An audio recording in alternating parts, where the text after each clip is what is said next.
সুধী দর্শক, আসসালামু আলাইকুম। আপনাদের আমন্ত্রণ জানাচ্ছি আইএফআইসি ব্যাংক নিবেদিত এই সময়ে। আপনাদের সাথে আছি আমি মীর তৌফিক হোসেন। দর্শক, আজ 4 আগস্ট অর্থাৎ 35 জুলাই, আগামীকাল 36 জুলাই, জুলাই গণঅভ্যুত্থান দিবস। 2024-এর উত্তাল দিনে ফ্যাসিস্ট শেখ হাসিনা জনরোষে দেশ ছেড়ে পালিয়েছিল, পতন হয়েছিল আওয়ামী ফ্যাসিজমের। জুলাই অভ্যুত্থানের 2 বছর পর আজ আমরা কথা বলবো জুলাই নিয়ে। জুলাই গণঅভ্যুত্থানের অর্জন, প্রত্যাশা প্রাপ্তি, বাস্তবতা এবং নতুন বন্দোবস্ত, সাংবিধানিক সংস্কার সহ অন্যান্য সংস্কারের বিষয় আলোচনা করতে আজ আমাদের সঙ্গে উপস্থিত আছেন দুজন সম্মানিত অতিথি। আমার সাথে আছেন অ্যাডভোকেট ফাহিমা নাসরিন মুন্নি, সংসদ সদস্য, সংরক্ষিত মহিলা আসন, বাংলাদেশ জাতীয়তাবাদী দল বিএনপি, এবং ফরিদুল হক, যুগ্ম সদস্য সচিব, এনসিপি। আপনাদের দুজনকে আমন্ত্রণ আজকে এনটিভির স্টুডিওতে। জি, আজ 4 আগস্ট অর্থাৎ 2 বছর আগের এই দিনে আমরা এক শ্বাসরুদ্ধকর অবস্থার মধ্যে ছিলাম। সর্বস্তরের জনগণ নেমে এসেছিল ছাত্রদের সাথে সেই অভ্যুত্থানে। আর সাধারণ মানুষের উপর পুলিশের নির্যাতন, রক্তপাত, এসবের বিরুদ্ধেই রাজপথে নেমেছিল সাধারণ মানুষ। ফরিদুল হক আন্দোলনে সক্রিয় ছিলেন। অভ্যুত্থানের 2 বছরে অন্তর্বর্তী সরকার কাজ করেছে, বিভিন্ন বিষয়ে সংস্কার কমিশন হয়েছে, আন্তর্জাতিক অপরাধ ট্রাইব্যুনালের বিচার কাজ শুরু হয়েছে, সবশেষ জাতীয় নির্বাচন এবং গণভোট। যদি বলি ফিরে দেখা 2 বছর এবং বর্তমান বাস্তবতা, কিভাবে মূল্যায়ন করছেন? জি, ধন্যবাদ আপনাকে। মূল্যায়ন করার জন্য অবশ্য আর একটু সময় দরকার, কিন্তু আমি মোটা দাগে যে জায়গা থেকে দেখি আর কি, সেটা হচ্ছে আমার কাছে ব্যক্তিগত অনুভূতি, কিংবা আমি অনেকের সাথে এটা নিয়ে কথা বলছি যে অভ্যুত্থান যখন চলমান তখন আমাদের সামনে মানে আমরা কি চাচ্ছিলাম, আমাদের আকাঙ্ক্ষা কি ছিল। আমার কাছে মনে হয়েছে যে আমাদের কাছে মোটা দাগে 3টা আকাঙ্ক্ষা ছিল। একটা হচ্ছে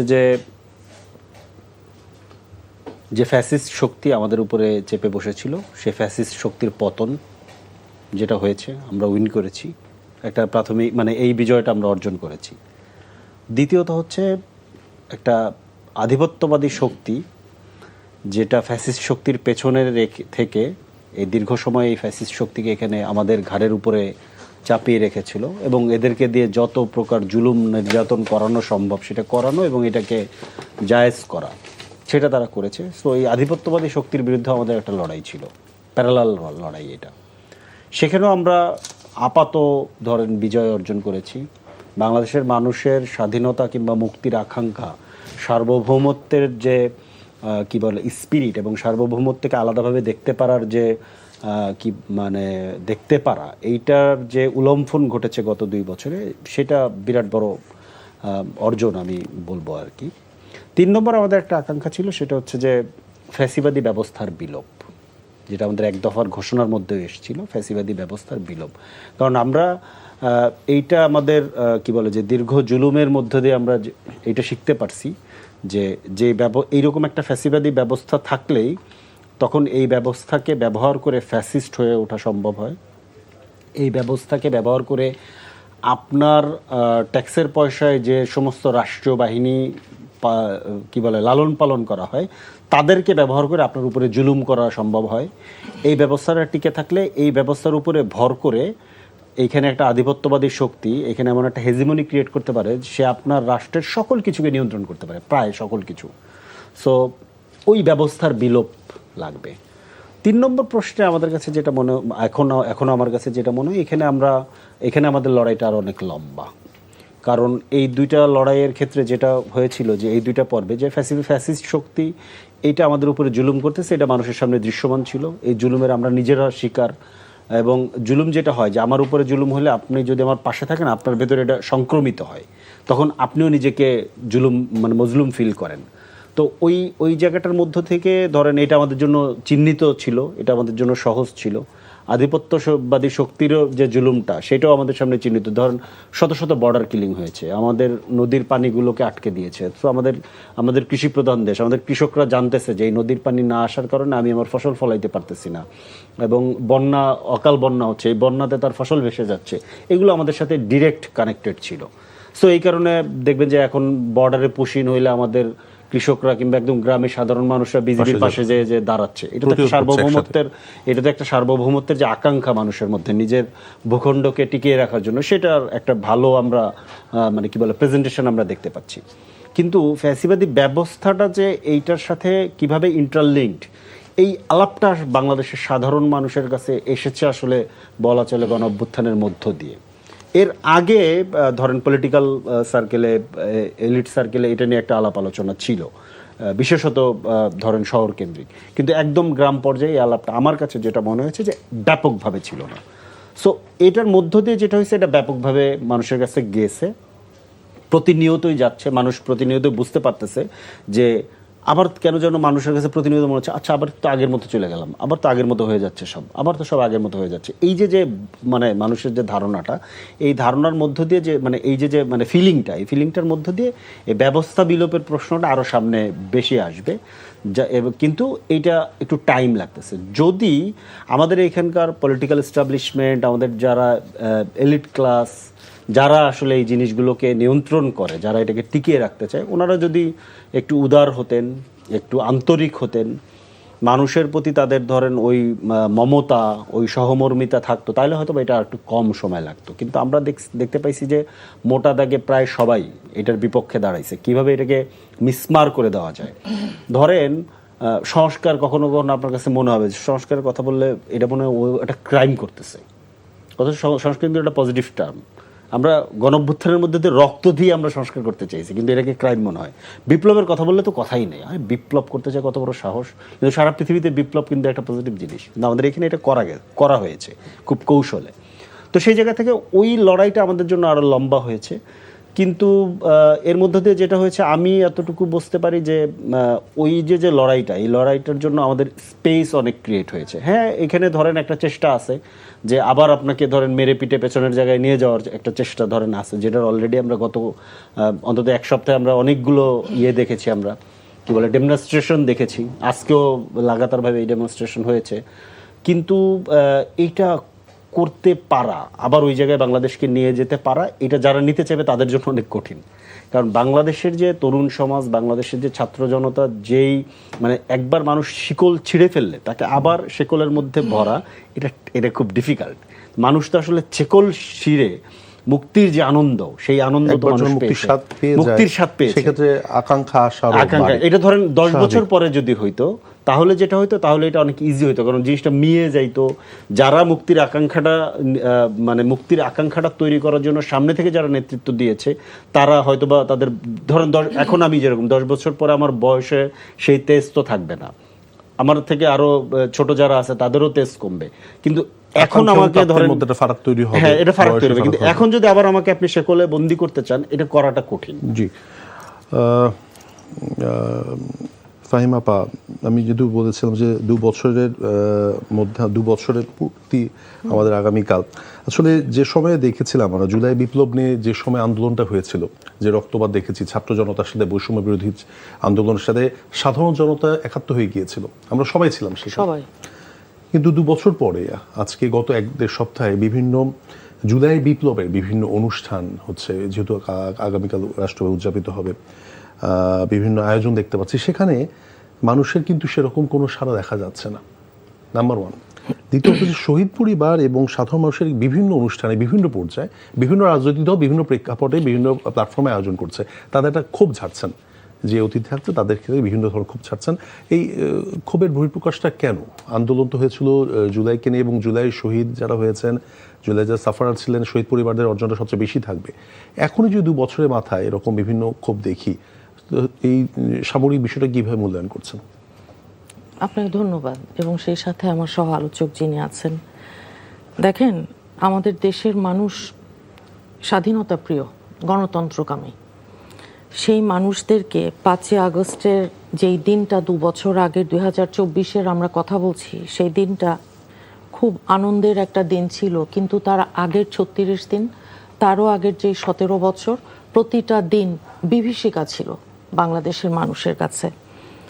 কিন্তু রাজনৈতিক অধিকার পুনঃপ্রতিষ্ঠার দিন হিসেবে 5ই আগস্ট 2024-কে গণ অভ্যুত্থান দিবস হিসেবে আমরা মাথায় করে রাখছি, কারণ সেখানে হাজারের ওপর ছাত্র জনতার রক্ত, এবং আপনি জানেন যে 25-30 হাজারের ওপরে ছাত্র জনতা তারা আহত অবস্থায় আছে, শত শত ছাত্র জনতা তারা চোখ হারিয়েছে, পাখির মতো গুলি করে শিশুদেরকে বাড়ির ভেতরও হত্যা করা হয়েছিল। সেই রকম অবস্থার পরিপ্রেক্ষিতে ফ্যাসিবাদ, স্বৈরাচার, একদলীয় কর্তৃত্ববাদী যেই শাসনের কথা আমরা বলছি, সেই শাসনের অবসান ঘটিয়ে 2 বছর আগে আজকে থেকে যখন এইরকম একটা বীর ছাত্র জনতার যেই ঐতিহাসিক একটা সন্ধিক্ষণ অর্জিত হয়েছিল, সেটাকে আমরা খুব শ্রদ্ধা ভরে স্মরণ করছি। গণ অভ্যুত্থানের মুখে ফ্যাসিস্ট সরকার, স্বৈরাচার শেখ হাসিনা সহ তাদের যেই সরকারটা ছিল, তারা দেশ ছেড়ে পালিয়ে গেল। পালিয়ে ভারত সহ আমেরিকা, ইউরোপ, বহু দেশে তারা ছড়িয়ে ছিটিয়ে পড়েছে। এখন রক্ত স্নাত সেই যে দিন, এটা তো একদিন ছিল না, 36 দিনের কথা আমরা বলেছি।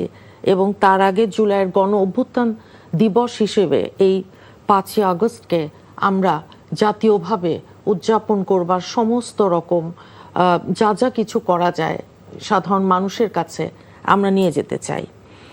এখন হয় কি, 17 বছরের বেশি সময় ধরে ফ্যাসিবাদ তাদের পতন, দেশের বাংলাদেশের মানুষের যে ভোটের অধিকার প্রতিষ্ঠার জন্য নির্বাচন ব্যবস্থাটাকে তারা ভেঙে দিয়েছিল, গণতন্ত্রকে তারা নির্বাসনে পাঠিয়ে দিয়েছিল, এবং সেই সাথে মানবাধিকার বলেন, ন্যায় বিচার বলেন, আইনের শাসন বলেন, সবগুলো প্রতিষ্ঠানকে ধ্বংস করে দিয়ে গেছে। সেই রকম একটা অবস্থার পরিপ্রেক্ষিতে আমাদের মতন রাজনৈতিক দলসহ যারা আমরা বিরোধী জোটে ছিলাম, সেই দিন কথা বলা যেত না, সভা সমাবেশ করা যেত না। হাজারের ওপর আমার দলের নেতা কর্মী ছাত্র তাদেরকে গুম করেছিল, এবং সেই সাথে হাজার হাজার খুন, অপহরণ, নিক্যাপিং, বহু নির্যাতন নিপীড়নের শিকার আমরা হয়েছিলাম। আমাদের আপসীন দেশনেত্রী সাবেক প্রধানমন্ত্রী বেগম খালেদা জিয়াকেও আপনি জানেন যে মিথ্যা রাজনৈতিক উদ্দেশ্য প্রণোদিত মামলা দিয়ে বছরের পর বছর তারা 2018 8ই ফেব্রুয়ারি তারিখে জেলে নিয়েছিল। এবং আমাদের 1/11-এর যেই সরকার, তাদের অত্যাচার, ওনার ছোট ছেলে আরাফাত রহমান কোকো সাহেব উনি ইন্তেকাল করলেন। আর আমাদের আজকে যিনি মাননীয় প্রধানমন্ত্রী, উনি কিন্তু নির্বাসনে ছিলেন ওই 1/11-এর পর থেকে ওনার ফিরে আসা। এবং তারপরে গণতন্ত্রকামী যেই মানুষ, তাদের কণ্ঠকে স্তব্ধ করে দেওয়ার জন্য যেই কাজটা সেই দিন সেই সরকারটা করেছিল, আমরা খুব অবাক হয়ে দেখেছিলাম। এবং সেই সাথে আমরা যারা সবাই, বাংলাদেশের সব মানুষের অংশগ্রহণ ছিল সেই দিনের সেই গণ অভ্যুত্থানে। এটা কারো একক কোনো কিছুর কৃতিত্ব ছিল না। আপনি যেই কথাটা বলেছেন যে তাহলে কেন আজকে আমরা সেইভাবে দেখছি না, এখন হয় কি, আপনি জানেন যে ওই ফ্যাসিস্ট সরকারটা চলে যাওয়ার পর একটা ইন্টারিম গভর্নমেন্ট আসলো। সেই ইন্টারিম গভর্নমেন্টের সময় যে 18 মাস একটা সময়কাল, সেখানে আমরা দেখেছি তখনও এনসিপি কিংবা তাদের তো তখনও জন্ম হয়নি দল হিসেবে, কিন্তু আপনার জামাত, তারা জামাতের যারা আছে আর কি, ওই সরকারটার আপনার কাছাকাছি সুবিধাভোগী তারা ছিল। এখন তাদের কাছে হয়তো আকাশচুম্বী যেই একটা অভিপ্রায় বাংলাদেশের মানুষের ছিল, সেই অভিপ্রায় হয়তোবা সেটা সেভাবে তারা মেটাতে পারেনি। সেখানে নানান রকম আপনার অভিযোগ, নানান রকম অনুযোগ, নানান রকম কথাবার্তা 2 বছরে 18 মাসের কথা যদি বলি এসেছিল। তো সেই কারণেই হয়তো জুলাই যোদ্ধা যারা আছেন এবং পরবর্তীতে যখন তারা একটা রাজনৈতিক দল গঠন করেছে, তো সেই রকম অবস্থায় বাংলাদেশের মানুষের আশার সাথে তাদের কর্মকাণ্ডের যেই গ্যাপ তৈরি হয়েছিল, কিংবা আমি বলবো ওই লেজিটিমেট এক্সপেকটেশনের জায়গাটা কিছুটা হলেও হোঁচট খেয়েছে। কিন্তু এই যেই সরকারটা সত্যিকার অর্থে এই 2008-এর পরে 24 পর্যন্ত যেই নির্বাচনগুলো হয়েছে, একটাও তো সত্যিকার অর্থে কোনো নির্বাচন ছিল না। তো সেই রকম অবস্থায় আমাদের এই বিএনপি সরকারটা যখন এই বছর আপনার সরকার গঠন করেছে, তখন এখনো আপনি দেখবেন যে এই সরকারটার কাছে অসম্ভব প্রত্যাশা, এবং সেই প্রত্যাশা আমি মনে করি অত্যন্ত যৌক্তিক সেই প্রত্যাশা। কারণ কি, এখন তো সেই ভয়ের সংস্কৃতি কাজ করছে না, এখন তো কোনো ফ্যাসিস্ট, স্বৈরাচার, আমরা একদলীয় কর্তৃত্ববাদী সরকার দেখছি না। তো সেই অবস্থায় আজকে পাওয়া আর চাওয়ার মধ্যে হয়তো বা একটা কিছুটা গ্যাপ কেউ ফারাক কেউ থাকছে। আমরা ফারাকটা ফিল করছে। জি। তো আমরা চেষ্টা করছি, এই সরকারটা চেষ্টা করছে যারাই ছিল সবাইকে নিয়ে, বিরোধী দলও যেহেতু সরকারেরই একটা অংশ, যে তারা একটা কনস্ট্রাকটিভ রোল প্লে করবে, এবং কনস্ট্রাকটিভ বিরোধী দলের যেই রোল, সেটা আমাদের বর্তমানে আমরা যেই জায়গায় দাঁড়িয়ে আছি, ওই ফ্যাসিস্ট সরকারটা যেহেতু সবগুলো সংগঠন, সবগুলো প্রতিষ্ঠানকে ভেঙে চুরমার করে দিয়ে গেছে, অর্থনীতি বলুন, বিচার বিভাগ বলুন, নির্বাহী বিভাগ বলুন, আপনার যে কোনো বাহিনীর কথা বলুন, সব জায়গাতেই তাদের নগ্ন একটা ছবল কিংবা নগ্ন থাবা ছিল। সব কিছুকেই তারা রাজনীতিকরণ করেছিল, যে কারণে পেশাদারিত্বের যে অসম্ভব একটা অভাব, সেটা এই গত 5 মাসে এই সরকারটা চেষ্টা করছে যে সেখান থেকে কিভাবে ওভারকাম করা যায়। ফরিদুল হক, আর যে বিষয়টি গত 2-3 দিন ধরে দেখছি আমরা, আপনারা দেখেছেন ঢাকা সহ বেশ কয়েকটি, ঢাকার 3-4টি শিক্ষা প্রতিষ্ঠানে ছাত্র শিবিরের সংঘর্ষ, এবং আজকে খুব ভয়ানক আকার ধারণ করেছে, এবং কিছু কিছু কলেজে এখনও একটা থমথমে অবস্থা বিরাজ করছে। যে বিষয়টি মাথায় রেখে জুলাই অভ্যুত্থান, যে নতুন রাজনীতি, নতুন বন্দোবস্ত, নতুন আশা, নতুন আকাঙ্ক্ষা, সেই একই পুরনো হলকেন্দ্রিক দখলদারিত্ব, বাণিজ্য, এই জিনিসগুলো আবারও কেন মাথাচাড়া দিচ্ছে, এবং পরস্পর আমরা যাই ছাত্রদল এবং ছাত্র শিবিরের মধ্যে সংঘর্ষের ঘটনা ঘটেছে, এবং রেওয়াজ অনুযায়ী পরস্পরকে দায়ী করছে। এই বিষয়টি কিভাবে দেখছেন জুলাই পরবর্তী সময়? বেশ কিছুদিন বন্ধ ছিল এই জিনিসগুলো, আবার শুরু হলো মনে হচ্ছে। না, এটা প্রথমত হচ্ছে যে কয়দিন বন্ধ ছিল সেই কয়দিনের জন্য ধরেন সরকারি দলের ছাত্র সংগঠনকে ধন্যবাদ দিতে হয়, তারা একটু টাইম নিয়েছে। তবে আর একটু টাইম নিলে ভালো করতো। কারণ হচ্ছে যে সরকারি দলের যে রাজনীতির যে স্ট্রাকচার এবং যে ট্রেনিং, সেই ট্রেনিং থেকে তাদের এটাই করার কথা। এর বাইরে তো তারা কোনো কিছু ভাবেনি কখনো। এর বাইরে তাদের কোনো প্রকল্প নেই কিভাবে ছাত্র রাজনীতি তারা করবে, ছাত্র সংগঠন কি করবে, কারা করবে, এবং যে এই যে ধরেন মনে করেন যে নির্বাচনে জিতে ক্ষমতায় আসলেই যে সমস্ত কিছু নিজেদের হয়ে যায়, সমস্ত জায়গায় নিজেদেরকে করতে হয়, এটা তো একদম ধরেন শুরু থেকে শেষ পর্যন্ত লাগাতার গত 6 মাসে করা হয়েছে। তো আমার ধারণা এটা বোধহয় ছাত্র সংগঠনকে বলে দেওয়া হয়েছিল যে আগে সমস্তটা দখল করে নিই, তারপরে তোমরা শিক্ষা প্রতিষ্ঠানে যাও, আগেই যাও না।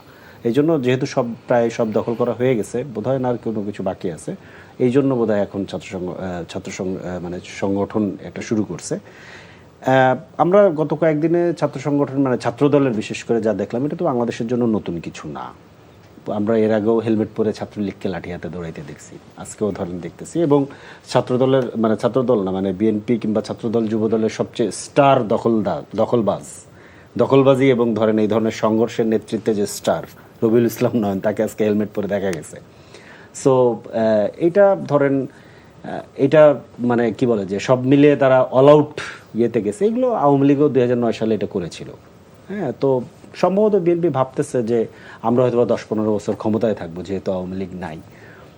কিন্তু যে জিনিসটা ওনারা বুঝতে পারতেছেন না, সেটা যে আমি একটু আগে বললাম না, যে মুক্তির যে শৃঙ্খল ছিঁড়ে ফেলে মুক্তির যে স্বাদ, এই স্বাদ যখন একটা জনগোষ্ঠী পেয়ে যায়, তখন তাদেরকে এরকম দমিয়ে রাখার চেষ্টা করে, একটা ব্যাকফায়ার করে। সো ওনারা যেটা হয়েছে যে ওনারা এই গণঅভ্যুত্থানের মধ্য দিয়ে মানুষের মনোজগতের মধ্যে যে পরিবর্তন এসেছে, বিশেষত তরুণদের মধ্যে মনোজগতে যে পরিবর্তন এসেছে, ওটাকে ওনারা কানেক্ট করতে পারছেন না, কানেক্ট করতে পারেননি।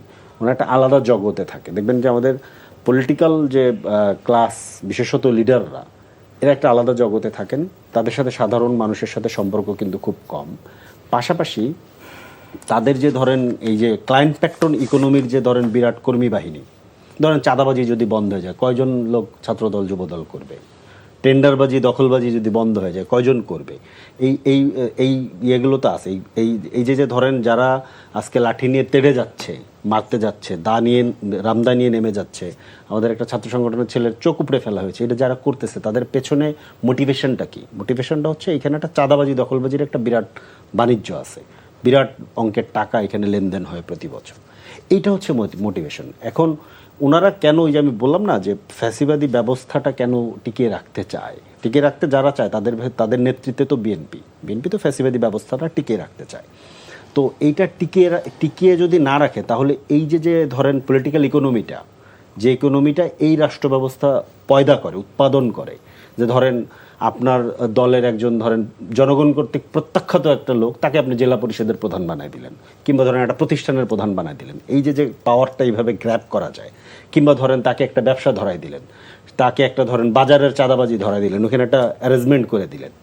সো কিংবা ধরেন একটা জলমহল কিংবা একটা বালুমহল, এই যে দখলবাজিগুলো, এই যে মানে প্রক্রিয়াটা, এই প্রক্রিয়াটা এইরকম রাষ্ট্র ব্যবস্থা থাকলে এই প্রক্রিয়াটা কন্টিনিউ থাকে। এই রাষ্ট্র ব্যবস্থাটা যদি সংস্কার করে একটা গণতান্ত্রিক রাষ্ট্র ব্যবস্থার মধ্যে নেওয়া হয়, যেটা আমরা চাই, যেটা আসলে আমাদের নিউ পলিটিক্যাল সেটেলমেন্ট, আমরা বারবার যেটা বলা হয় যে নতুন বন্দোবস্ত, আমরা বলেছিলাম কিন্তু নতুন রাজনৈতিক বন্দোবস্ত।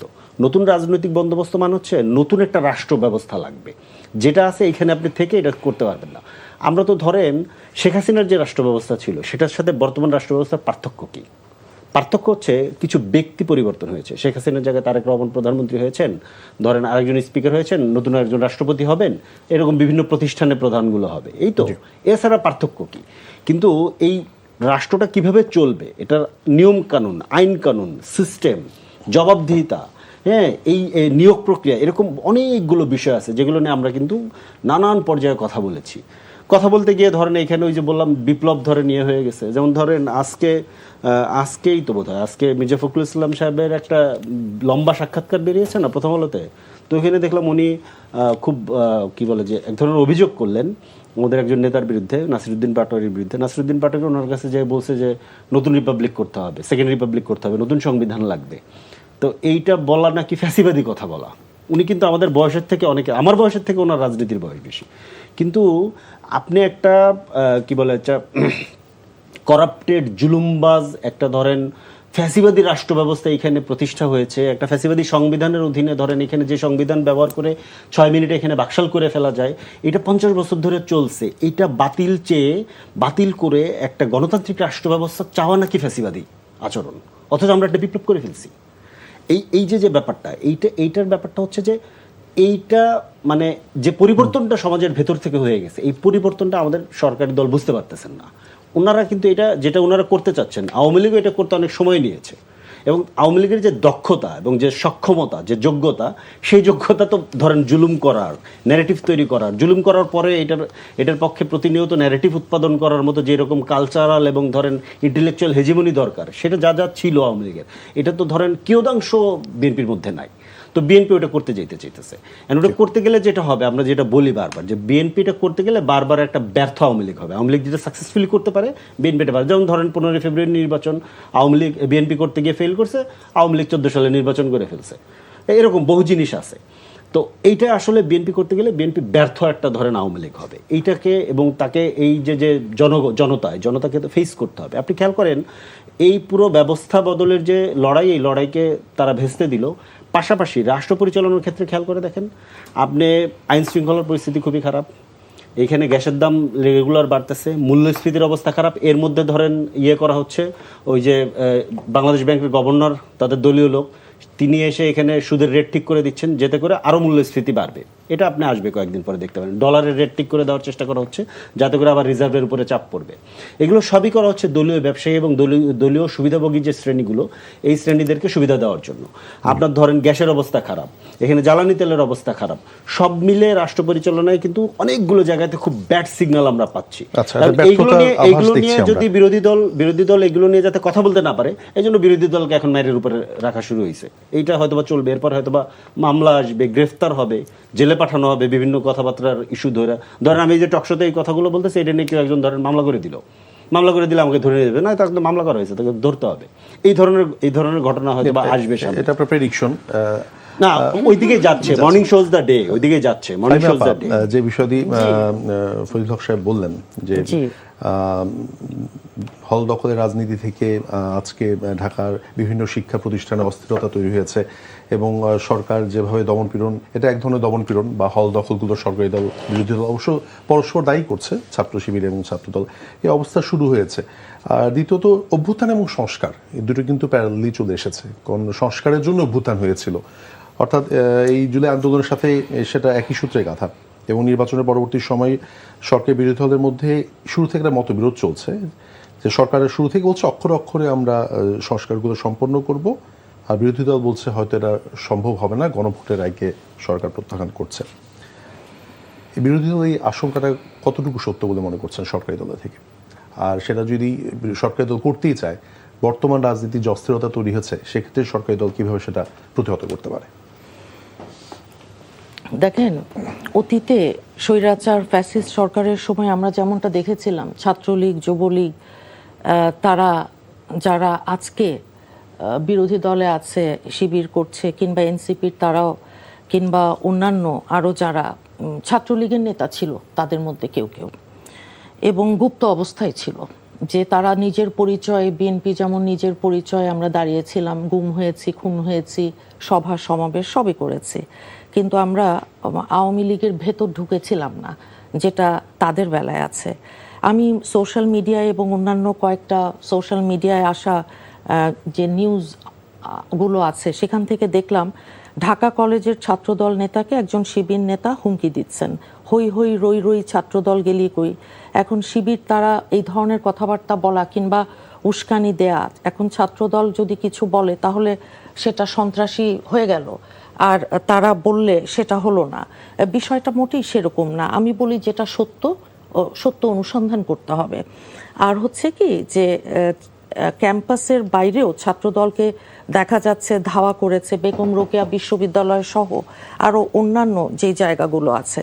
এখন বাংলাদেশের বিভিন্ন, আপনি মনে করেন যে বিশ্ববিদ্যালয় ক্যাম্পাসে ছাত্রদল এবং অন্যান্য যেই দলগুলো আছে শিবির সহ, তাদের সাম্প্রতিক কিংবা অতীতের যেই সংঘর্ষ, সেটার পেছনে কি একটাই কোনো কারণ ছিল? একক কোনো কারণ না, কখনো তা থাকে না। এর পিছনে রাজনৈতিক আপনার কারণ ছিল, আদর্শিক এবং কৌশলগত একাধিক অন্যান্য কারণও আপনার সংযুক্ত থাকে।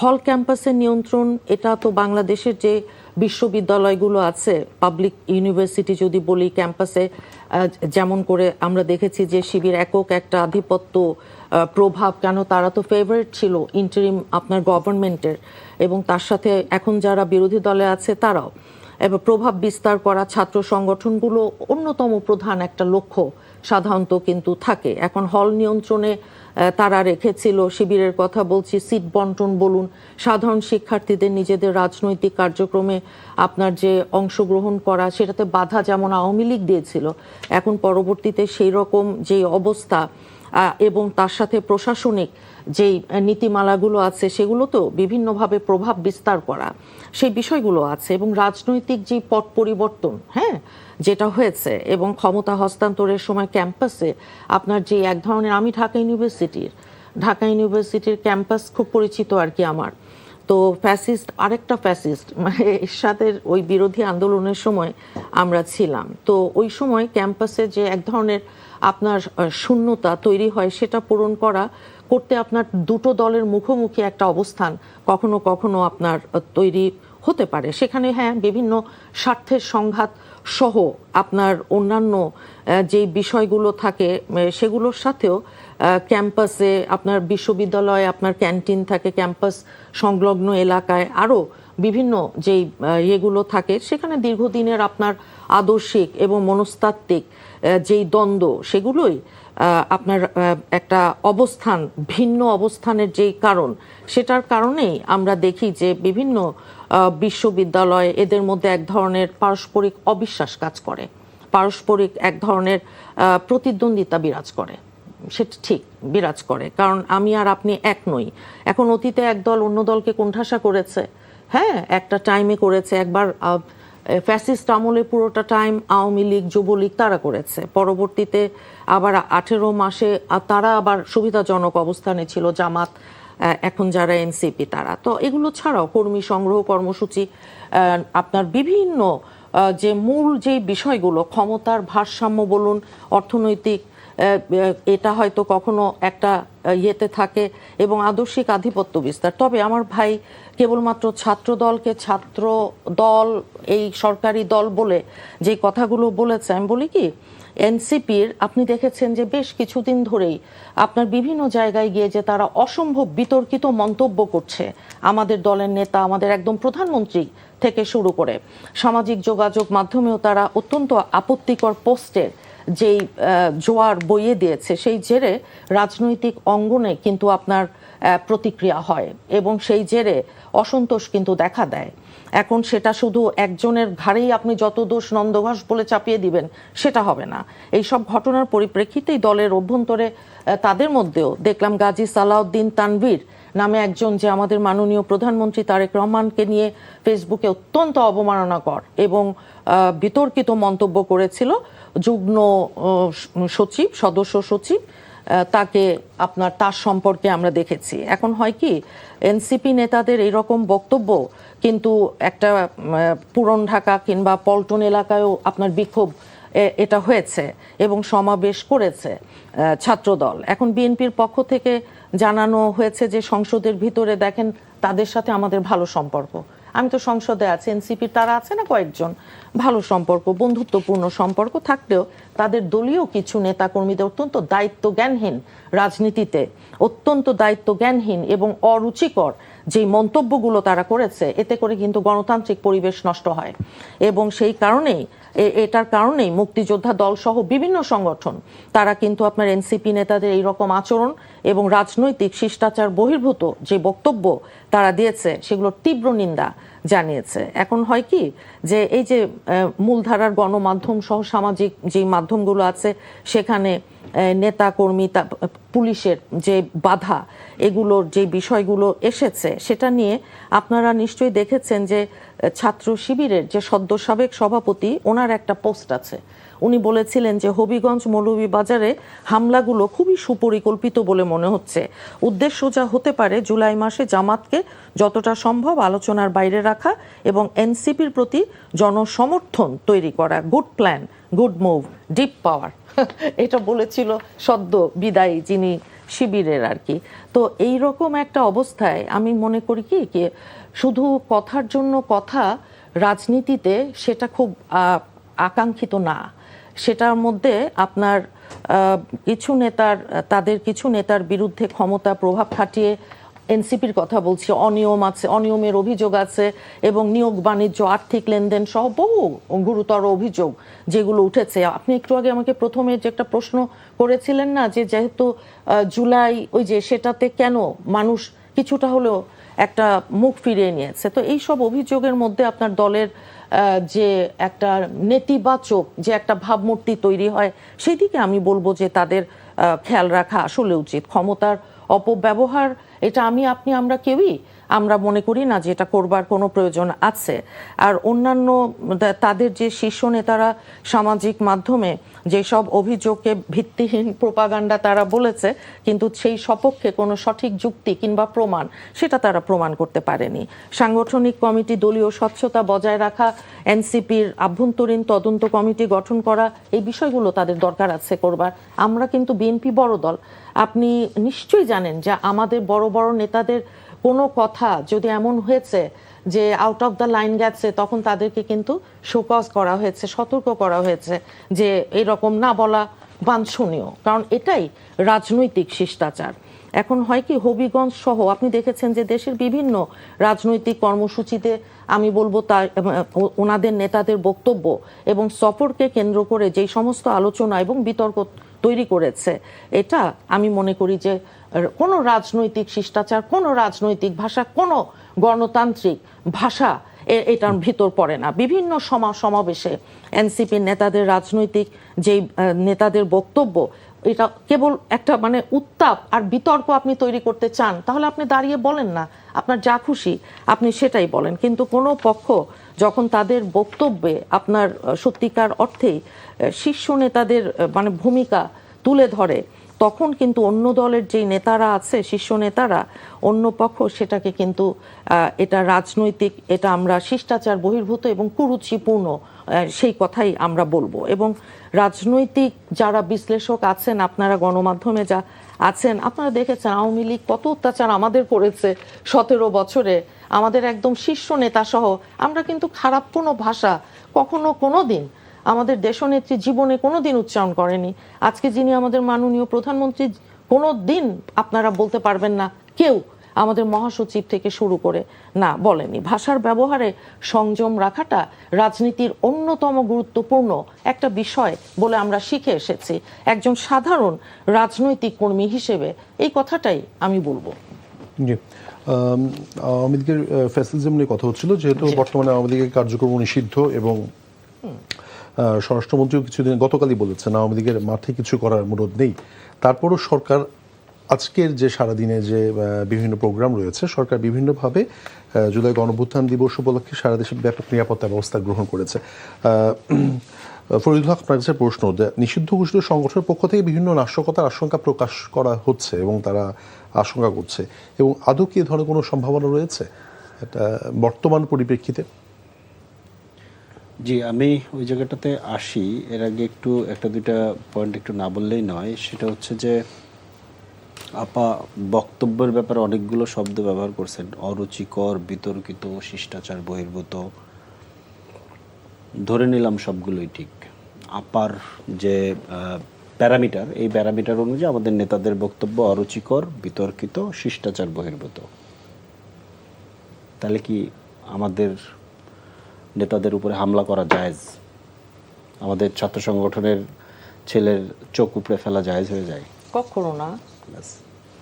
তো এবং যদি সেটা না হয়, আমরা কোথাও কি কাউকে আটক করতে তো দূরের ব্যাপার, সংগঠন থেকে বহিষ্কার করার কিংবা শোকজ দেওয়ার ঘটনাটা দেখেছি?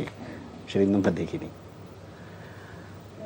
কিন্তু ঘটনা তো ঘটেছে, জেলায় জেলায় আমাদের লোকদেরকে পেটানো হয়েছে।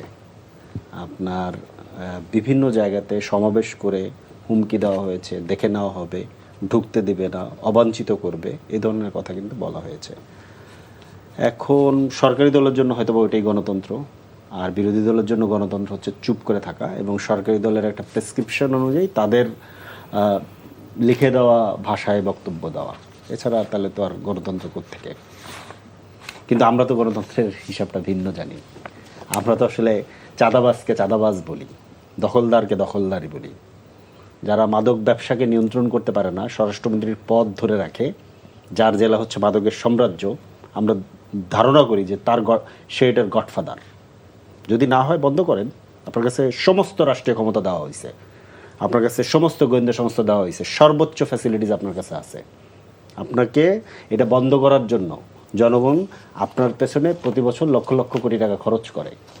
আপনি জনগণের ট্যাক্সের পয়সায় লালবাতিওয়ালা গাড়িতে চড়েন, এসি রুমে অফিস করেন, হেয়ার রোডের বাংলোতে থাকেন। ইয়াবা ব্যবসা কোত্থেকে চলে? এটা তো আপনার, এই প্রশ্নের জবাব তো জনগণের কাছে আপনাকে দিতে হবে। এখন এইটা চাইতে গিয়ে আমার কি গডফাদার বলা যাবে না?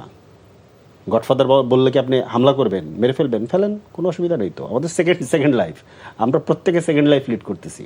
আমরা সবাই মাথায় সাদা কাপড় বেঁধে জুলাইতে নামছিলাম রাস্তায়। এগুলো আমরা বাংলাদেশ থেকে বন্ধ করে ছাড়বো। কোনো গডফাদারগিরি এখানে চলবে না, চাঁদাবাজি এখানে চলবে না, দখলবাজি এখানে চলবে না, সন্ত্রাস এখানে চলবে না, মাদক ব্যবসা এখানে চলবে না। এবং রাষ্ট্র ক্ষমতাকে ব্যবহার করে এই যে 1000 কোটি টাকার ধরেন বাণিজ্য, 1000 কোটি টাকা লুটপাট, 28 লক্ষ কোটি টাকা পাচার, ওই যে লাইনকে টিকিয়ে রাখা, এগুলো এখানে হইতে দেওয়া হবে না। এটার জন্য ধরেন মনে করেন আরও যদি জীবন দিতে, 1400 ভাইয়েরা জীবন দিচ্ছে, আমরা আরও জীবন দিব, কোনো অসুবিধা নেই তো। কিন্তু বাংলাদেশ থেকে এটা বন্ধ করতে হবে। এখন কে কুরুচিপূর্ণ, কে ইয়েপূর্ণ, এগুলোর জন্য কি হামলা টামলা, এগুলো বলে লাভ নেই। এগুলো বলে আপনি আমাদের কথা আটকাতে পারবেন না। এগুলো যদি কথা আটকাতে গেলে আপনাদের নিজেদেরকে সংশোধন করতে হবে, সংশোধন ছাড়া এটা হবে না। খোদ স্বরাষ্ট্রমন্ত্রীর বিরুদ্ধে বিএনপির 2 জন খুবই গুরুত্বপূর্ণ নেতা, একজন পার্লামেন্টে দাঁড়িয়ে, গয়েশ্বরচন্দ্র রায় পার্লামেন্টে দাঁড়িয়ে বলেছেন যে ইয়াবা ব্যবসা কেন বন্ধ হচ্ছে না। জয়নাল আবেদিন ফারুক উনি স্পষ্ট ভাষায় বলেছেন যে আওয়ামী লীগের লোকেরা যে ইয়াবা ব্যবসা করতো সেটা বিএনপির লোকেদের হাতে। এবং বিএনপির লোকেদের হাতে মানে কি? ইয়াবা ব্যবসা কোথায় হয়? কক্সবাজারের সবচেয়ে বড় নেতাকে সালাউদ্দিন আহমেদ, উনি স্বরাষ্ট্রমন্ত্রীও বটে। তাহলে উনি এটা বন্ধ করতে পারেন না, আইদার উনি অযোগ্য অথবা ওনার গ্রিন সিগন্যালে হয়। তা আমি কি অযোগ্য হলে ওনাকে কি প্রধানমন্ত্রী এখানে বসাইছেন? তাহলে আমি আমার জায়গা থেকে আমি কি দেখবো? ওনার মানে গ্রিন সিগন্যালে এটা হচ্ছে, উনি আমার কাছে গডফাদার, খুব সিম্পল। এন্ড এটা যদি আপনার কাছে বেয়াদবি মনে হয়, বেয়াদবি, এই বেয়াদবি আমরা করবো যতক্ষণ পর্যন্ত এটা বন্ধ না হবে। কারণ এই ইয়াবা ব্যবসা করে, এই ইয়াবা ঢুকে আমার হাজার হাজার তরুণ সমাজকে ধ্বংস করে দেওয়া হচ্ছে। এটা নিয়ে আমি কথা বলবো না? এটা আমি অবশ্যই কথা বলবো। ধরেন যেখানে যেখানে চাঁদাবাজি হচ্ছে, এই যে ধরেন আজকে জগন্নাথ থেকে যে ঘটনাটা শুরু হয়েছে, আজকে সকালে জগন্নাথে জুলাইয়ের প্রোগ্রাম ছিল, এই প্রোগ্রামে সবাই গেছে, এখানে যোগসু গেছে, ছাত্রশক্তি গেছে, ছাত্র শিবির গেছে, ইনকিলাব মঞ্চ গেছে, সবাইকে পেটায় বের করে দেওয়া হয়েছে। এটা কি শুধুমাত্র ধরেন হল দখলের ব্যাপার, ক্যাম্পাস দখলের ব্যাপার না। জগন্নাথে যে ভবন হবে না, 300 কোটি টাকার প্রজেক্ট, গ্যাঞ্জাম লাগাইতে হবে, তো এটা আর্মির কাছে আছে, গ্যাঞ্জাম না লাগালে ওখান থেকে টাকা বের করতে পারবে না। ইস্যুটা হচ্ছে ওইখানে প্রত্যেকটা জায়গাতে যে সন্ত্রাস হচ্ছে, এই সন্ত্রাস করে আসলে দখল করা হচ্ছে, দখল করে এখান থেকে চাঁদাবাজি, দখলবাজি, টেন্ডারবাজিটাকে নিশ্চিত করা হবে। প্রত্যেকটা জায়গাতে হচ্ছে এবং প্রত্যেকটা জায়গায় নিয়ে আমরা কথা বলবো। আপনি যত যাই বলেন, প্রত্যেকটা জায়গায় নিয়ে আমরা কথা বলবো। আচ্ছা, এরপরে ধরেন হ্যাঁ, এই আমি তো বলছি যে ফ্যাসিবাদী ব্যবস্থা বদলের যে লড়াই, এই লড়াই তো আমাদের চলমান, এই লড়াই চলতে থাকবে। এই লড়াই ধরেন আমরা তো এর জন্য রেডি যে এই লড়াই আমাদেরকে জীবন দিতে হবে। আমাদের ভাইরা অলরেডি আহত হওয়া শুরু হয়েছে, তারপরে এই লড়াই আমরা জীবন দিব, কোনো অসুবিধা নেই। আপনাদেরকে সিদ্ধান্ত নিতে হবে যে আপনি ফ্যাসিবাদী ব্যবস্থা রক্ষার পক্ষে থাকবেন নাকি এটাকে সংস্কার করে বাংলাদেশে শান্তি প্রতিষ্ঠা করবেন, এই সিদ্ধান্ত আপনাদেরকে নিতে পারতে হবে। দ্বিতীয়ত হচ্ছে যে ধরেন উনি অনেকগুলো জিনিস বলেছেন, যে সবগুলোতে আমি আর ইয়েতে না যাই।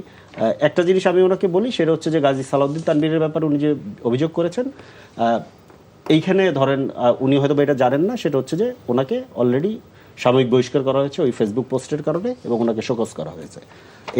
এইটা হলো একটা ব্যাপার। আরেকটা ব্যাপার হচ্ছে উনি অভিযোগ করেছেন, মানে ধরেন ওই অভিযোগ করে ধরেন তুমি ওই করছিল, তোমার বিরুদ্ধে ওই অভিযোগ আছে, ঠিক আছে, তোমাকে যেহেতু মারছি আর মায়ের পক্ষে তো ধরেন যুক্তি তৈরি করা, তুমি ওই করছিল, তোমার বিরুদ্ধে অভিযোগ আছে। আমাদের লোকেরা যদি দুর্নীতি করে, চাঁদাবাজি করে, যে কোনো অপরাধ তাদের বিরুদ্ধে থাকে, পুরো রাষ্ট্রযন্ত্র, দুদক, পুলিশ, গোয়েন্দা সংস্থা সব কিছু আপনাদের হাতে আছে। তদন্ত করেন, ব্যবস্থা নেন। আপনারা তো নিচ্ছেন না। ইভেন যাদের বিরুদ্ধে অভিযোগ এসেছে এর ভিতরে এই সালাউদ্দিন তানভীরও একজন, যার বিরুদ্ধে 400 কোটি টাকার দুর্নীতির অভিযোগ এসেছিল। আসিফ মাহমুদ সজীবের এপিসির বিরুদ্ধে এরকম 300 কোটি টাকার দুর্নীতির অভিযোগ এসেছিল। দুইজনকে দুদক ক্লিন চিট দিয়েছে এই সরকারের আমলে, দুইজনকেই দিয়েছে। খেয়াল করেন, এই দুজনের বিরুদ্ধে যখন দুর্নীতির অভিযোগ আছে, শত শত ফটোকার্ড হয়েছে, শত শত নিউজ হয়েছে, কিন্তু আমার ধারণা আপনিও জানেন না এই দুজনকে যে দুদক ক্লিন চিট দেওয়া হয়েছে। আপনি মিডিয়ার লোক, আমি জানি না আপনি জানেন কিনা, বেশিরভাগ মানুষ জানে না, কারণ এটা নিয়ে কোনো নিউজ হয় নাই। এইভাবেই ধরেন পারসেপশন ক্রিয়েট করা হয়েছে। আমি যে বললাম যে এস্টাবলিশমেন্ট আসলে এটা টিকিয়ে রাখতে চাই, পুরনো ফ্যাসিবাদী ব্যবস্থা, ওই এস্টাবলিশমেন্ট ধরেন এইভাবে মানে আপনাকে কালার করে। ভাই, এখান থেকে 28 লক্ষ কোটি টাকা পাচার করা হয়েছে, কারা কোত্থেকে করছে এই জানে না এই সিস্টেম। আপনি ধরেন বলে ফেলাটা খুব ইজি যে এই ইন্টারিম গভর্নমেন্ট জামাত এবং এনসিপির গভর্নমেন্ট ছিল। আপনি মির্জা ফখরুল ইসলাম সাহেব আলমগীরের সাক্ষাৎকার পড়েন না? উনি তো তখন বিএনপির ফার্স্ট ম্যান, তারেক রহমান সাহেব তো তখন বাংলাদেশে নাই। কিভাবে ইন্টারিম গভর্নমেন্ট গঠন হচ্ছে, কাদের সিগন্যালে গঠন হচ্ছে, কিভাবে ক্যান্টনমেন্টে যাওয়া হচ্ছে, কিভাবে বঙ্গভবনে যাওয়া হচ্ছে, সকল কিছুর বর্ণনা তো উনি যেটা দিয়েছে সেটা দিয়ে আপনি পড়েন না। তাহলে আপনি বুঝবেন যে এখানে বিএনপি কোথায়। সবাই মির্জা ফখরুল ইসলাম আলমগীর সাহেবের বাসায় যাচ্ছেন, গভর্নমেন্ট উনি গঠন করতেছেন, ওনার গ্রিন সিগন্যাল ছাড়া কোনো কিছু এখানে হয়েছে? আপনার কি মনে হয় যে বিএনপির গ্রিন সিগন্যাল ছাড়া এই ধরেন কি বলে যে 18 মাস এই ইন্টারিম গভর্নমেন্ট বাংলাদেশ চালাইছে? আপনি ইয়ে বলেন নাই? মীর শাহ আলম পার্লামেন্টে দাঁড়িয়ে বলেছেন না যে গণ অভ্যুত্থানের ট্রফি প্রফেসর ইউনুস লন্ডনে গিয়ে তারেক রহমান সাহেবকে দিয়ে এসেছে? আর কি লাগবে প্রমাণ? আপনি ধরেন দায় একটা কারো ঘরে চাপাতে হবে, আপনি দায় চাপাই দিলেন। পুরো সিস্টেম কাদের কন্ট্রোলে ছিল? আপনার অফিসার্স ক্লাবের সেক্রেটারি কে হয়েছে? এবিএম আব্দুল সাত্তার, উনি কে? প্রধানমন্ত্রীর মুখ্য সচিব। ওনার বক্তব্য পড়েন আপনি। সকল আমলারা পদোন্নতির জন্য যারা বঞ্চিত হয়েছিল, ওনাদের ভাষায় পদোন্নতির জন্য বিএনপি অফিসে গিয়ে, ওনার অফিসে গিয়ে ভিড় করতো। উনি তখন প্রধানমন্ত্রীর সহকারী রাজনৈতিক সচিব। উনি বলছে যে উনি নিজে বলছে যে আমরা এখানে সাইনবোর্ড টানাই দিছি যে কোনো রানিং অফিসার এখানে আসবেন না, অফিসার্স ক্লাবে আসবেন। বাংলাদেশের অ্যাডমিনিস্ট্রেটিভ সার্ভিস কোত্থেকে কন্ট্রোল হয় এটা আমরা জানি না। উনি প্রধানমন্ত্রীর মুখ্য সচিব হয়ে এখন যে উনি বিএনপির এইচটি ইমাম, এটা আমরা বুঝি না। আমাদেরকে এটা কতদিন না বুঝায় রাখবেন? কিন্তু আমরা দেখে এসেছি 15 বছরে আওয়ামী লীগ যা করেছে, আপনাদেরকে ঠিক তার উল্টো পথে হাঁটতে হবে। ওই পথে যদি হাঁটেন, আপনাকে জনগণকে ফেস করতে হবে টুডে অর টুমোরো। হ্যাঁ, আমরা হয়তো বা ধরেন মনে করেন আমাদেরকে আপনারা ক্লেম দিবেন, কালার করবেন, পলিটিক্যাল স্পেকট্রাম থেকে বাইরে ফেলে দিবেন, মেরে ফেলবেন, গুম করবেন, খুন করবেন, কিছু আসে যায় না। খুন করার জন্য তো ধরেন আজকে ছাত্রলীগালারা ছাত্র দলের সাথে এক হয়ে গেছে, ছাত্রলীগালারা উদযাপন করতেছে, জি যে উদযাপন করে নেতাদেরকে পাঠাচ্ছে যে অমুকের পাও ভেঙে দিয়েছি, অমুকরে ইয়ে করে ফেলেছি, এগুলো করা হচ্ছে। এগুলো নিয়ে আমরা কেয়ার করি না। আমি কেয়ার করি হচ্ছে বাংলাদেশটা কোথায় যাচ্ছে। এইখানে আপনি আওয়ামী লীগ যা যা করেছে আপনাকে ঠিক তার উল্টো পথে হাঁটতে হবে। আপনি যদি একই পথে হাঁটেন, শুধু আওয়ামী লীগের জায়গায় নামটা বিএনপি হয়, তাহলে আপনাকে এই ছাত্র জনতাকে আবার ফেস করতে হবে টুডে অর টুমরো। কতদিনে ফেস করবেন এটা আমরা জানি না, আমাদেরকে হয়তো আপনারা নিশ্চিন্ন করে দেবেন, তাতে আমরা কেয়ার করি না। তো আমরা তো এখানে পাওয়ারের শেয়ার নেওয়ার জন্য এখানে আমরা লাইফ রিস্ক নেই তো। আমাদেরকে পাওয়ারের শেয়ার লাগবে না, বাংলাদেশকে ঠিক করতে হবে। পাওয়ারের যে যাক সেটা নিয়ে আমরা ম্যাটার করি না। ম্যাটার হচ্ছে যে আওয়ামী লীগের যে দেখানো পথ, ফ্যাসিস্টের যে দেখানো পথ, ফ্যাসিবাদী যে পথ, এই পথে বাংলাদেশে কাউকে হাঁটতে দেওয়া হবে না। ওটাই হচ্ছে আমাদের প্রধান লড়াই। ফরিদ হোসেন, আপনাকে ধন্যবাদ। মুনিয়াপ, আপনার কাছে আসতে চাচ্ছিলাম এই বিষয়ে জানার জন্য, যেহেতু আমরা জুলাই নিয়ে আজ কথা বলছি। আজকে জামায়াতের আমিরও একটা কথা বলেছেন যে শহীদ এবং জীবিত মুক্তিযোদ্ধাদের সঠিক তালিকা হচ্ছে না কেন। আসলেই দীর্ঘ বছর যাচ্ছে, বিভিন্ন সরকার আসছে, পরিবর্তন হচ্ছে, এবং সে বিষয়ে জুলাই ফাউন্ডেশন হয়েছে আমরা জানি। সেই জুলাই ফাউন্ডেশন, জুলাই যারা শহীদ এবং যারা জুলাই আহত তাদের বিষয়ে দেখভালের জন্য ফাউন্ডেশন হয়েছে। সেই ফাউন্ডেশন বর্তমান যেটা অবস্থা, গত 2 সপ্তাহ আগে একটা রিপোর্ট এসেছে, সেই ফাউন্ডেশন নিজে চলার মতোই কোনো ফান্ড এখন নেই। আবার এখন যে বিচার প্রক্রিয়া চলছে সেটাতে অনেক স্থতগতি আমরা দেখছি। অর্থাৎ জুলাইকে কি আমরা তাহলে ঠিক মতো, যে সময় যত যাচ্ছে এই বিষয়গুলো কি আস্তে আস্তে আরও ধীর গতিতে যাচ্ছে? সরকারের কি কি পদক্ষেপ বিষয় নেওয়া উচিত? না, সরকার তো এই ব্যাপারে যথেষ্ট আপনার আন্তরিক চেষ্টা করছে। এখন যে কথাগুলো আসলো যে এই যে বিভিন্ন জায়গায় ওনাদের এনসিপির তরফ থেকে যে বক্তব্য, যে গডফাদার বলা, এটা তো মির্জা আব্বাস সাহেবকে ওখানের যে এনসিপির পক্ষ থেকে পাটোয়ারি, উনি তো দিনে রাতেই নানান কথা বলতেন, গডফাদার এটা সেটা। তো এই ধরনের কথার পরিপ্রেক্ষিতে ওনাদের কাছে তো কোনো রকম আপনার প্রমাণ সাক্ষী কিছুই নেই। তো ভাই এই কথাগুলো আপনারা কেন বলেন? ফর নাথিং, কিসের জন্য বলেন? খালি মানে বাদ কি বাদ, খালি বলা, আলোচনায় থাকবেন, বিতর্ক তৈরি করবেন, করতে পারেন, কিন্তু দিনের শেষে তাতে খুব একটা আসলে লাভ হয় না। দেখেন, ইন্টারিম গভর্নমেন্টের সময় এনসিপি তখনও গঠিত হয়নি। তার আগেই তারা তৎকালীন যিনি প্রধান উপদেষ্টা ছিলেন, নিশ্চয়ই আপনার মনে আছে, ওনার সাথে ওনাদের কেউ কেউ যারা ইউএনএ গিয়েছিলেন, ইউএসএ আমেরিকাতে গিয়েছিলেন। দেখেন, জামাত অতীতে 13টা নির্বাচন যেমনই হয়েছে, হয়নি, অনেকগুলোই হয়নি আওয়ামী লীগের আমলে, তারপরও 4% থেকে 8% তারা ভোট পেয়েছিল, আপনার 12% পেয়েছিল 91-এ। এইবার তো জামাত আপনার অলমোস্ট আপনার গভর্নমেন্টই ফর্ম করে ফেলেছিল সোশ্যাল মিডিয়ায়, ফেসবুকে, অন্য জায়গায় না। তো পরে যখন দেখলো তখন হয়তো বা তাদের ওইটা অসুবিধা হয়েছে। দেখেন, মাদকের এটা নিয়ে আমাদের স্বরাষ্ট্রমন্ত্রী সালাউদ্দিন আহমেদের উপর ওনাদের কেন জানি না বেশ আক্রমণাত্মক কথাবার্তা বলেন ওনারা। উনি গুম হয়ে গেছিলেন, গুম হয়ে ওনাকে শিলংয়ে কি অবস্থায় পাওয়া গেছিল, আর এনসিপির নেতারা ওনাকে বলেন শিলং সালাউদ্দিন। দেখবেন আপনারা, কাজে এই কথাগুলো অসম্ভব আপত্তিকর কিন্তু।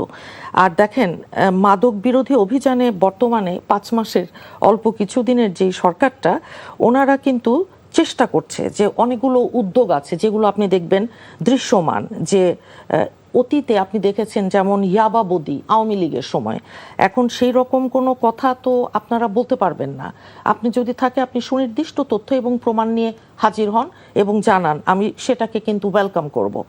জিরো টলারেন্স নীতি এবং যৌথ যেই অভিযান সরকারের, দেখেন মাদকের বিরুদ্ধে এই অভিযানগুলো র্যাব, পুলিশ কিংবা কোস্টগার্ড, আমরা জানি যে আপনার বিজিবি সময় নিয়মিত যেই টহলগুলো চালানো হয়। আইন কিন্তু 2018 সালের যে মাদক দ্রব্য নিয়ন্ত্রণ আইন, আমি তো আইনজীবী, এগুলো কিন্তু আপনার সংশোধন করে কঠোর আপনার যে শাস্তি আগেও ছিল, যে মৃত্যুদণ্ডের বিধান যুক্ত করা, সেটা হয়েছে। সীমান্ত পাহারা এবং উদ্ধার, জানি যে আমরা মায়ানমার থেকে ইয়াবা আসে, মায়ানমার তো টেকনাফ সহ সীমান্তবর্তী যে এলাকাগুলো, সেগুলোতে নজরদারি বাড়ানো এবং বিপুল পরিমাণ ইয়াবা, আইস, ড্রাগ, ক্লিয়ার ম্যাথ, এগুলা ফেন্সিডিল আসে ইন্ডিয়া থেকে, এগুলো আপনার কিন্তু জব্দ করা হচ্ছে।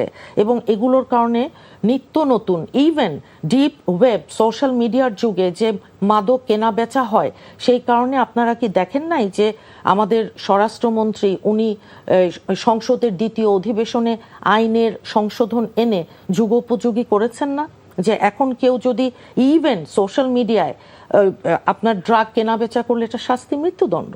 কাজেই আপনারা যদি খালি কথার ফুলচুরি এরকম ভাবে ছোটান, লাভ হবে না। যে সব জায়গায় সীমাবদ্ধতা আছে, আমি বলছি না যে, দেখেন কখনো হয় কি যে বিভিন্ন অভিযান যেগুলো হয় সেখানে সাধারণত খুচরা বিক্রেতা কিংবা যারা বাহক ধরা পড়ছে, গ্রেপ্তার হচ্ছে।